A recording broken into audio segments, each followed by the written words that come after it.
Magandang umaga po sa inyong lahat. Ngayong linggong ito, pinagdiriwang po natin ang kapistahan ng banal na Santatlo o yung tinatawag na The Feast of the Holy Trinity. Alam niyo po, napakarami ang mga nagsasabi na bakit kinakailangan na sampalatayanan at bigyan ng diin ang tatlong persona sa isang Diyos.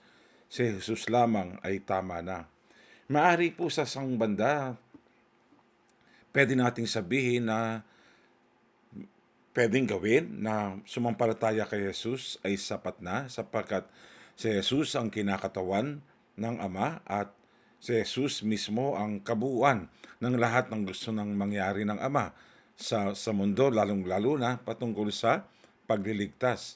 Subalit, bilang Kristiyanong Katoliko, tayo ay nagpupugay, tayo ay kumikilala at sumasamba sa tatlong persona sa isang Diyos, hindi upang maging komplikado ang maraming bagay, hindi upang guluhin ang isipan ng mga mananampalataya. Sa halip ay ipakita sa pamamagitan ng aral at pananampalataya kung ano ang papel na ginagampanan ng Ama, ng Anak, at ng Banal na Espiritu sa pagliligtas, sa plano, sa kabuuan ng lahat ng mga ginawa ni Jesus na siyang ipinagkaloob ng Ama at pinagtitibay ng Banal na Espiritu Santo. Alam din po natin na may mga pagkakataon sa Biblia na nababanggit ang banal na Espiritu. At alam din natin na may mga senaryo sa Biblia na kung saan ang tinig ng Ama ay maririnig o kaya natutunghayan bilang nagpapatibay at sumususog na siya ay malugod na nagbabahagi at ipinakikita sa lahat kung gaano niya kamahal ang kanyang anak. At mapapansin din po natin, ang banal na espiritu ay bumababa sa anyo ng kalapati. So wala po tayong dapat na sabihin natin na nakakagulo o nakaka para bang sabihin natin na nagiging komplikado ang lahat ng bagay sapagkat ang ating sinasampalatayanan ay naroon din sa loob ng kasulatan na ating kinikilala at tinatanggap. Kaya nga sinasabi natin ang misteryo ng banal na santatlo sapagkat hindi kailanman mahuhugot ng kaisipan ng tao ang kabuuan ng pagpapaliwanag, ang kabuuan ng tinatawag nating liwanag at mapapagtanto kung ano nga ba ang tinatawag nating banal na santatlo sapagkat ito ay maaari nating sabihin at binibigyan ng lalim sa pamamagitan ng ito nga ay tunay na misteryo. Ito ay tunay na hiwaga ng Diyos.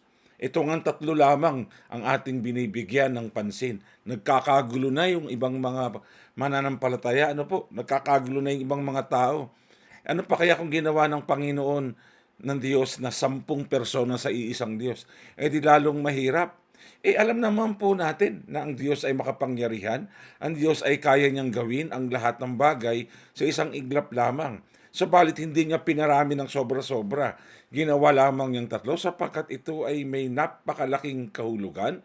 Ito ay may napakalaking sinisimbolo sa ating buhay pananampalataya. Bakit tatlong persona sa isang Diyos? At alam nating lahat yan, sa bawat ebanghelyo na nabanggit, mayroong bilang na makikita natin na madalas tatlo. Ano po?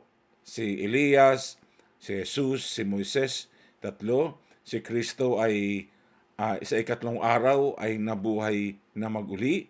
Si Pedro, si Juan, at saka si Santiago sa harap ni Kristo, sa paanan ni Kristo nung siya ay nagdadalamhati sa hardin ng Getsemani, tatlo pa rin.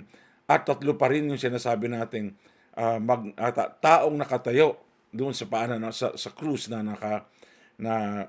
kasamahan ni Jesus. Tatlo pa rin. Si Jesus ang nasa gitna, ang dalawang magnanakaw sa magkabila.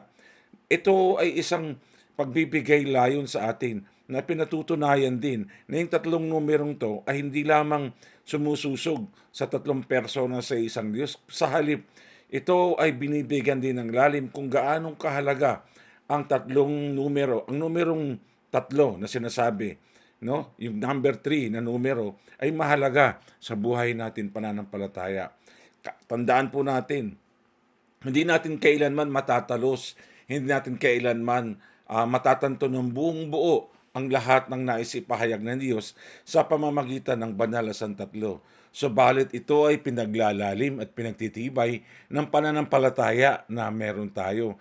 Kaya siguro maganda rin yung sa halip na pag-isipan at sa halip na pagtalunan, bakit nga may tatlong persona sa isang Diyos? Bakit hindi tayo magdiwang?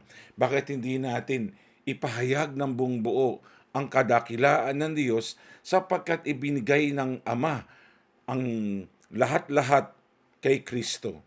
Ang katungkulan, ang kakayahan, ang kapangyarihan na nanggagaling sa Ama sapagkat si Jesus ang kumakatawan sa Ama nung siya ay naging tao dito sa buong mundo. At ang tandaan po natin, ang nagbubunsod, o ika nga, ang nagiging tanikala sa pamamagitan ng Ama at ni Jesus ay tinatawag nating pag-ibig.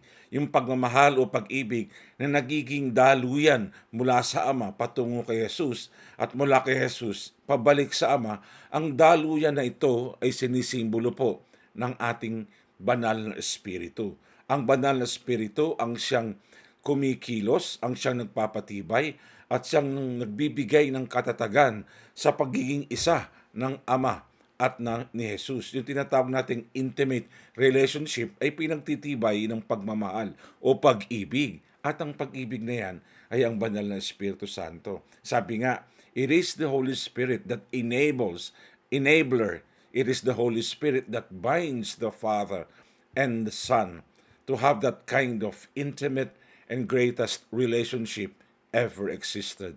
Ika nga. So doon po natin sana tignan, magbunyi tayo, magdiwang, magpuri at magpasalamat sa Panginoon sapagkat hanggang sa ngayon, pinagtitibay ng Diyos ang kanyang pagmamahal, bagamat si Jesus ay umakyat na sa langit, ika nga, naninirahan kasama ng Ama sa kalangitan, hindi tayo naging mga ulila sapagkat diriwang natin at ibinibigay pa rin sa atin araw-araw, no? Pinadarama sa atin ng Panginoon ang kanyang pagmamahal sa pamamagitan ng pagkilos, paggabay ng banal na Espiritu Santo.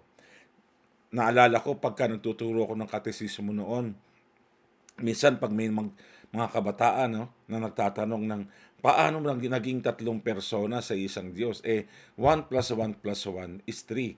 Totoo naman. Pero pwede rin natin sabihin, 1 multiplied by 1, multiplied by 1 is 1. Halimbawa lamang po, yung electric fan po, nakikita natin yung physical na electric fan, yung ventilador. Kung hindi po natin siya isasaksak sa kuryente, yung power source, hindi po yan aandar. Ibig sabihin, yung power source na pinagdadaluyan ng kuryente, na pinanggagalingan ng kuryente, maaari natin itong ihalin tulad sa Ama, sapagkat ang Diyos Ama ang pinanggagalingan ng kapangyarihan, ng lakas, ng lahat ng bagay na meron tayo sa mundo. Siya po yung pinanggalingan, yung pinagmulan. Ngayon, ito ay sinaksak, saka lamang kikilos at gagalaw ang electric fan. Ang maaari natin sabihin ang Panginoong Hesus ay sa simbolong kumakatawan dun sa electric fan sapagkat siya ang sinasabi natin na binibigyan ng lahat ng kakayahan at ng lakas ng Diyos Ama upang ipahayag at maipadama ang kanyang pagmamahal sa buong mundo. Ngayon, nasaan po ang Holy Spirit? Pag pinaandar na natin ang electric fan, ang hangin na lumalabas o ang lamig o init na lumalabas sa electric fan, hindi natin nakikita pero ating nadarama. Yung nadarama natin na yon ay produkto, no, nung pag-ikot ng electric fan na nanggagaling dun sa power source ng kuryente. At ang ating masabihin natin yung hangin na nararamdaman natin ay maaring ito ay sumisimbolo rin para nating ihahalin tulad sa banal na Espiritu.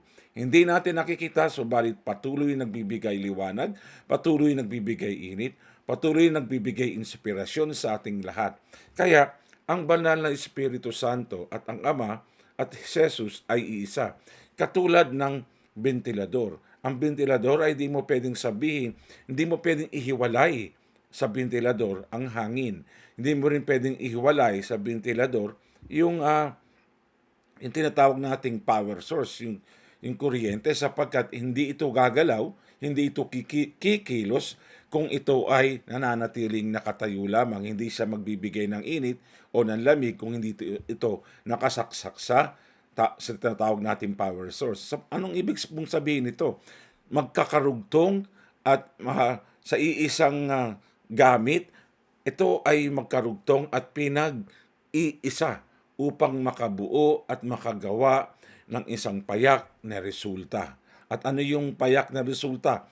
Yan ay ang makapagbigay lamig o sabihin natin init, kung sa aircon man ng electric pan na yan, makapagbigay init sa mga taong naghahangad ng kaginhawaan. Ganon din ang banal na Espiritu Santo at si Jesus at ang Ama.